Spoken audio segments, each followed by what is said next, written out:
Background of this study is G7 and BRIC Plus contribute around 70% of total GDP. The panel data regression approach with fixed effect and random effect model was used to capturing the differences in characteristics between countries that remain constant over time to examine various factors from different files that influence GDP growth in G7 and BRICS Plus countries, while also serving as a basis for formulating more effective and sustainable economic policies in line with the characteristic of each country.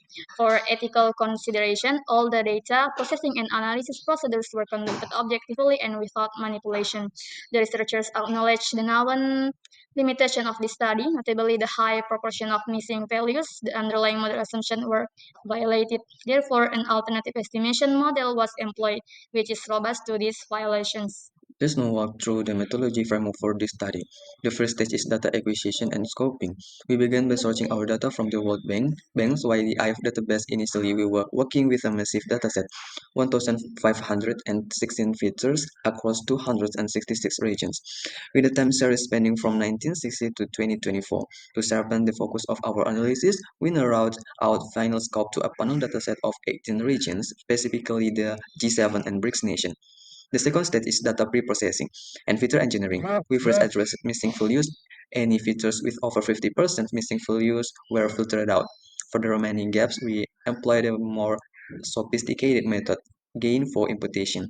Following that, we tackle multicollinearity in two steps. First, applying a high correlation filter for correlation greater than or equal to 0.98, and second, using stepwise elimination based on the fifth, with a threshold greater than or equal to 10.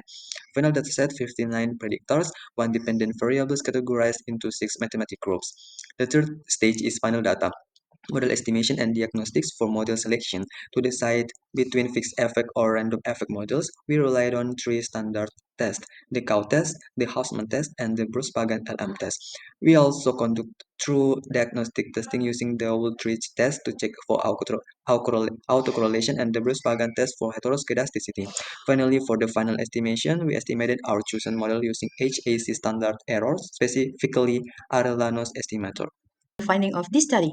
First, macroeconomic and trade. The significant variable are foreign direct investment, GDP constant and current LCO, GDP per capita growth, inflation, GDP deflator, and merchandise trade as a percentage of GDP. Second, energy natural resource and depletion. Significant variable include adjust saving from mineral depletion, electric power consumption, electricity production from all sources, and mineral rent as a percentage of GDP.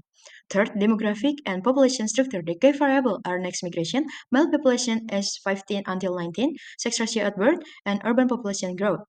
Fourth, education and health. Significant factors include education expenditure, lifetime rate of maternal death, duration of primary education, starting age of primary school, and probability of dying among youth 20 until 24. Five, employment. The employment-related variable are female employers and more labor force participant rate. And finally, infrastructure and emission. The last group include methane emission, and mobile cellular subscription. The adjusted R-square analysis showed that macroeconomic and trade variables are the main determinants of GDP growth, with a value of 95.53%. This means that almost all variation in economic growth can be explained by macroeconomic stability and trade activities. Meanwhile, demographics and population structure contribute 70.50%, and education and health account for 6.50%, serving as long-term supporting factors for economic performance. In contrast, energy and natural research explain only 3.14% of GDP growth variation. Infrastructure and emission 0.91%, and employment 0.60%, indication that this factor play more supplementary role overall.